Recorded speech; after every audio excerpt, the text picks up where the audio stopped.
right, everybody. Welcome back to Indiebnb. Tash and Grant here, joined by Mackalie from Atlanta. How are we doing today? We're doing great. How are you guys doing? We're doing fantastic. This is our first one in a while, so we're happy to hop back on the saddle and get in here with you. So let's just jump right in there. How'd you get started going down the music path? Gosh, I know everybody probably says this, but like kind of as long as I remember, I've been doing something with music. My dad actually, kind of got me started into like actually playing and singing and things like that. He's kind of got a pretty good voice of his own. And he plays some guitar and some piano. So we kind of grew up just like instruments around, listening to stuff in the car, belting it. None of us hold back in my family. So yeah, just kind of as long as I can remember, I grew up singing in church, singing in like choirs, like doing stuff with school, national anthems in high school, the whole nine. Yeah. So you said y'all were singing in the car. What kind of music y'all jamming in the car as a kid? Gosh, one that like immediately comes to mind, or I guess two that are like our top favorites would be Mother's Finest, and then another would be Heart. Those were kind of like our two kind of go-to bands, just like, grooving, jamming, belting it at the top of our lungs. Nice. So I guess there's two of your influences. Who are some other of your big influences as musician and songwriter? Well, I don't know about songwriting, but honestly, just like falling in love with music and falling in love with like ballads and falling in love with just like pop music. I mean, as a kid, I was like so into pop. And like, I mean, I know we grew up kind of or at least I did, in the era of like Christina Aguilera, like Britney Spears, all of these kind of powerhouse like pop vocalists. That was like my jam. Like for a while when I was like 7, 8 years old, like that's what I wanted to do. Like I was like, I want to be that, so I don't know, as far as like I know a lot of them aren't even writing their own stuff or didn't write their own stuff, but but as far as writing, I'm not sure. But those were like, I mean, Mariah Carey, like just these like all around just like vocalists, like these were especially like my female influences for sure.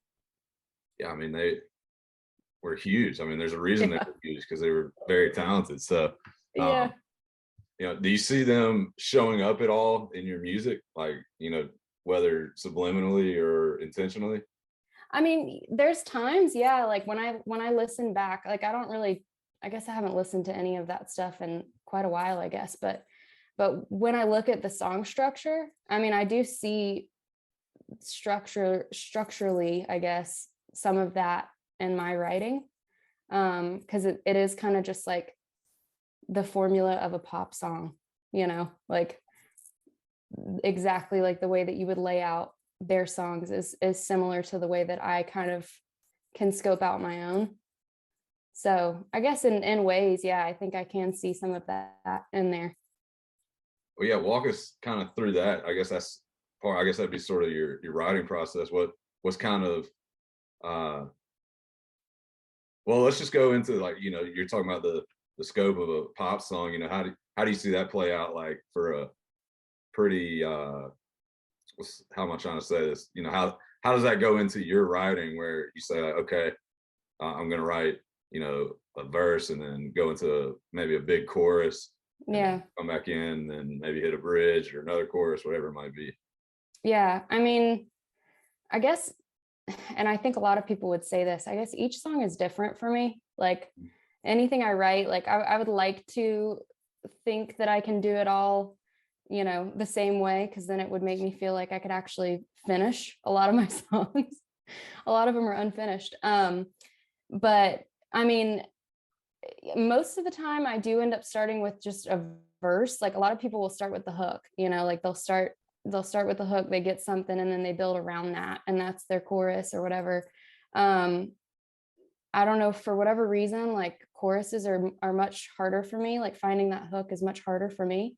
But I can write verses all day. So sometimes, that's part of the struggle. But yeah, I mean, like formulaically, it's the verse, sometimes a pre-chorus, the chorus, verse 2, yeah, chorus, bridge, and then repeat chorus at the end until you feel like you're ready to die. I don't know. I mean, and then again, like sometimes I'm like, I don't care. Like one of the most recent songs that I've written doesn't even have a chorus. It's just like 5 or 6 verses. And I'm like, I don't want to fit into whatever kind of like mold that I'm supposed to fit into. You don't want to box yourself in. Yeah, it's like whatever, if I like it, I guess that's the point.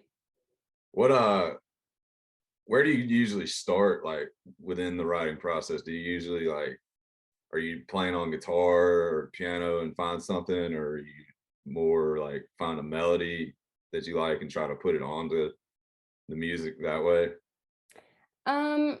Again, I would say it kind of like depends on the song. Like there's plenty that I've done either way, like, both of those things. But I do like, I guess writing wise, I used to like, I would feel like I was paralyzed constantly because I would listen to all this stuff that I'd be like, wow, that's so good.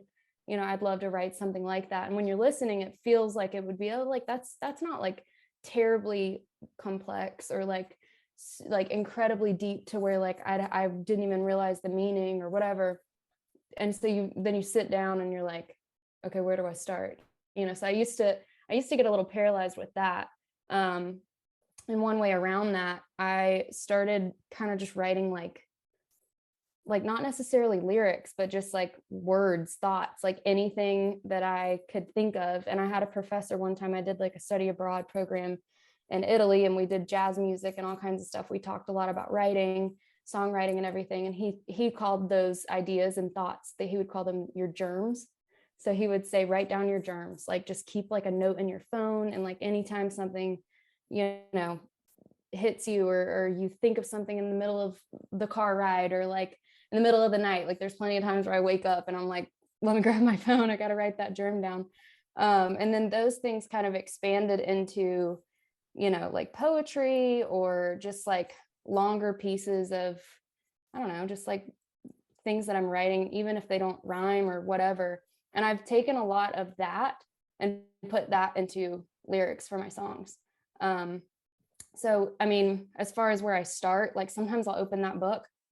Sometimes I pick up the guitar. Sometimes I sit at the piano and just kind of mess around until I feel like I've got something to build off of. But it just depends. Yeah. Yeah. Well, you should definitely write like a Beck Loser song with just random words called germs, just read whatever you got right there. None of it makes any sense. It's like the thing on like, you see it on like social media, they say like do the little predictive text and just hit the middle button over and over until it just like make it a song. It's awesome. And you mentioned kind of like where before you got into talking about being in Italy and stuff, that sometimes you feel like maybe you don't know like what the song means. Do you ever kind of get like bogged down on like, oh, like I've talked to some people before that'd be like, oh, like, XYZ artists, like they would never make a song that sounds like this, or like, this wouldn't fit in this kind of mold for whatever kind of song you're trying to make. Does that ever happen with you and you have to kind of snap out of it? Oh yeah. I mean, there's plenty of times where I'll just put it down because I'm like, I hate this. Or like I'll sit down to write something in one kind of like umbrella of like a genre or something, and it starts going like this other route.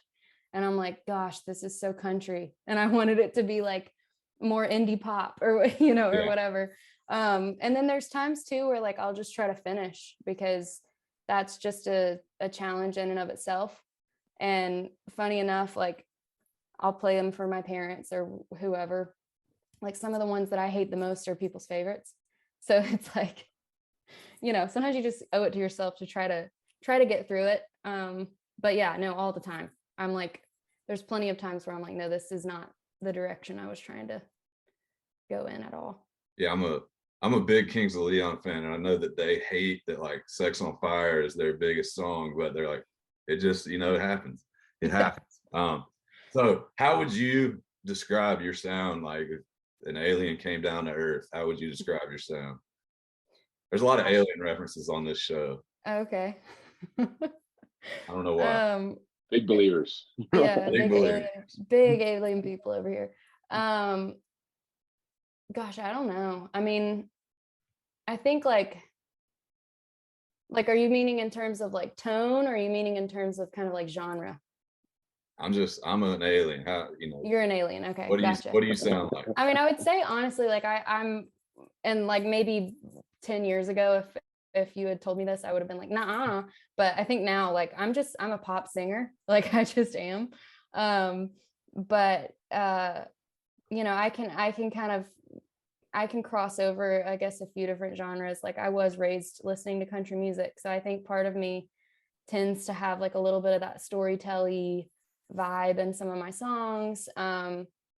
I have been told plenty of times that I have some of that country twang in my voice. You know, I think the structure of some country songs, like I tend to see that in my songwriting sometimes. And then I don't know, I mean, like as far as kind of tone goes, like I'm pretty basic. that sounds weird, but I'm pretty basic. I you know, I just kind of do what I can, which to me is kind of fun because I can do a lot, I guess. Like I can kind of sing over all different kinds of genres and stuff. So when I was in Italy doing the jazz thing, that was kind of one of the first times I've ever done anything with jazz. I've done stuff with country. I've done, you know, more choir, like trained sounding, I guess, vocals before. So it can be kind of diverse, which can be kind of fun. Hell yeah. I mean, you went from pop to country, and you know, with the blonde sort of wavy hair, I was getting some like you know, 08 T Swift vibes. So, oh yeah. You know, maybe that's your lane right there. So well, let's get into the song Spotlight, and we're mixing it up. This is something we've never done before. Okay. What's the song of yours that you would like to spotlight for the people listening, just to kind of talk about, and you know, maybe give a little insight to, maybe background of what the song's about? Yeah.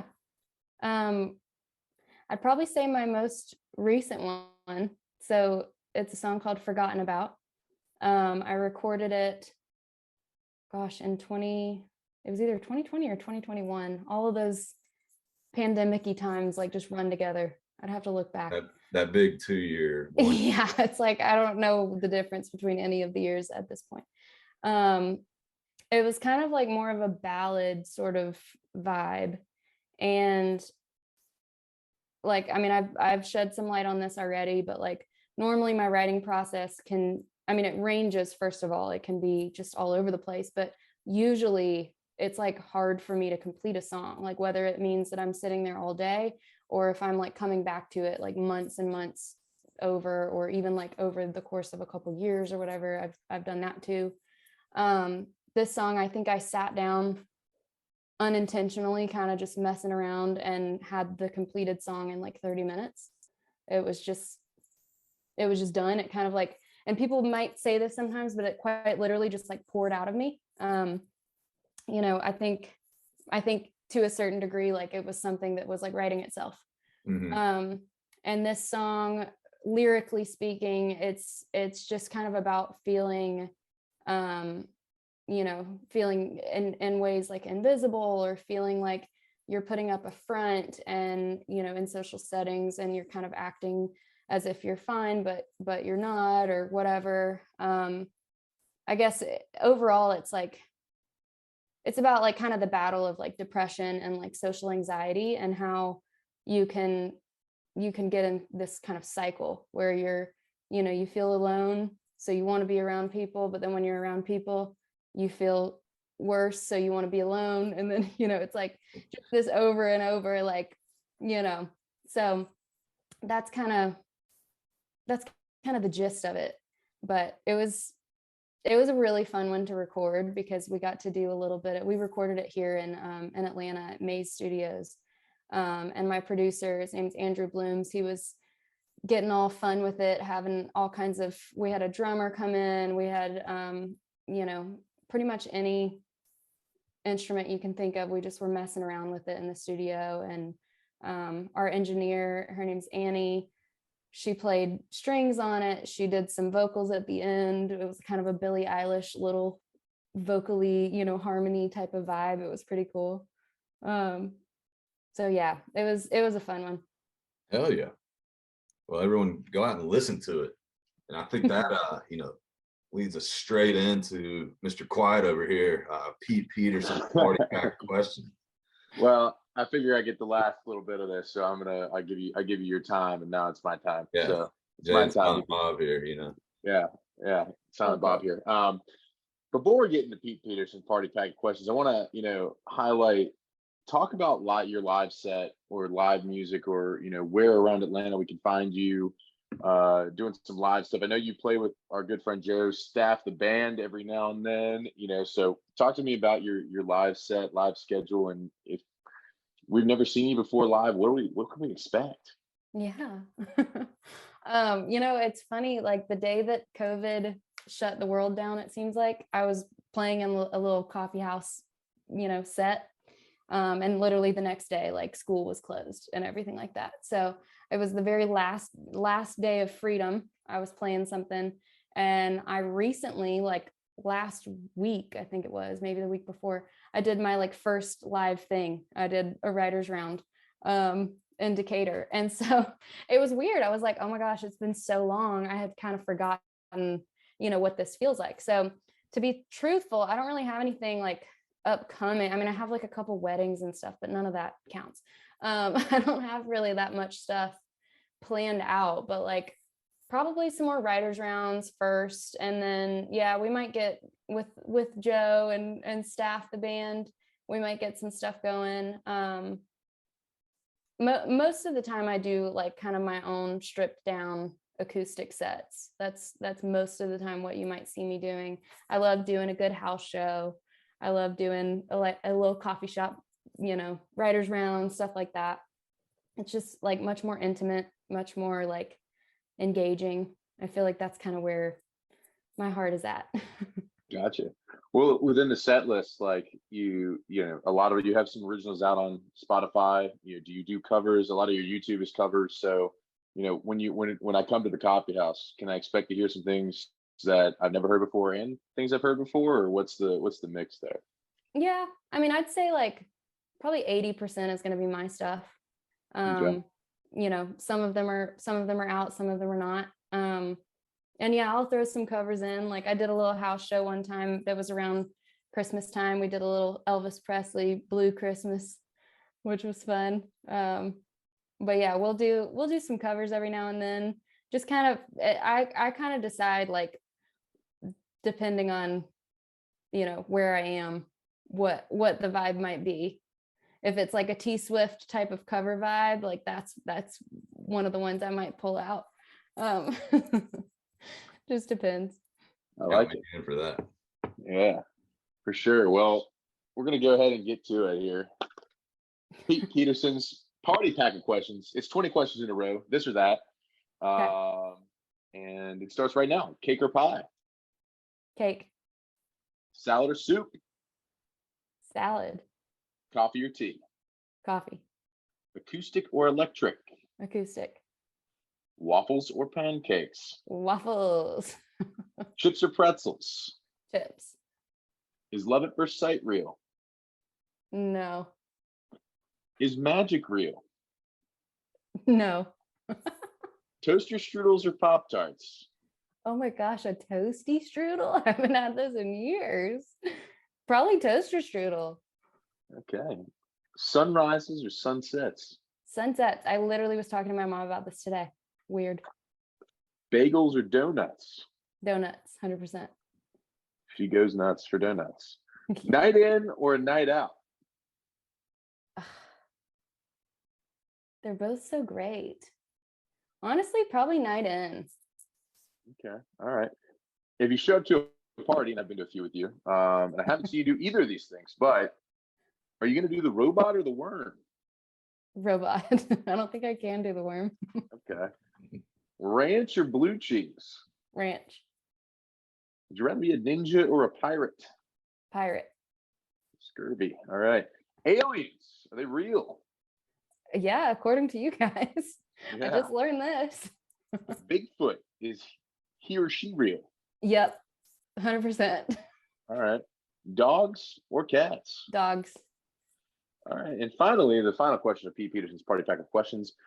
Who are some artists we might not know that we need to check out? Ooh, Give me yeah. two. Ooh, 2 artists. Okay. Well, what if you know one of them? Do I have to give you a third? we'll just act like we don't. Oh, okay. Well, I think we don't. I think my go-tos right now, like I keep playing them all the time. Lizzie McAlpine. Do you guys actually know her or no? I do not know her. Okay. I didn't know because she's got a pretty big following these days. Another would be Laura Elliott. They kind of run in this same little circle. And Grant, I think you'd, if you haven't checked them out, you'd like them because they kind of run in that same Annie DeRusso, Gatlin. Ooh. Yeah. Some of those, Annie DeRusso, loved her when I saw her open up the Sammy. Yeah. So, well, great. Well, I will check those out, and we'll have to try to get them on the pod if possible. But that is it for Pete Peterson's party pack of questions. Close the book on it. Tash, I'll flip it back to you for the end of this. That's the end of the podcast. Mackalie, we appreciate you coming on, and if you play any live sets, let us know. Grant and I'll try to make it, and at the very least we'll put it out there into the atmosphere, try to get some aliens to come down and see the show. So I would love nothing more than aliens at my show. Let's go. Let's go. Thank you so much for coming on. Thanks for having me on. Of course. Take care.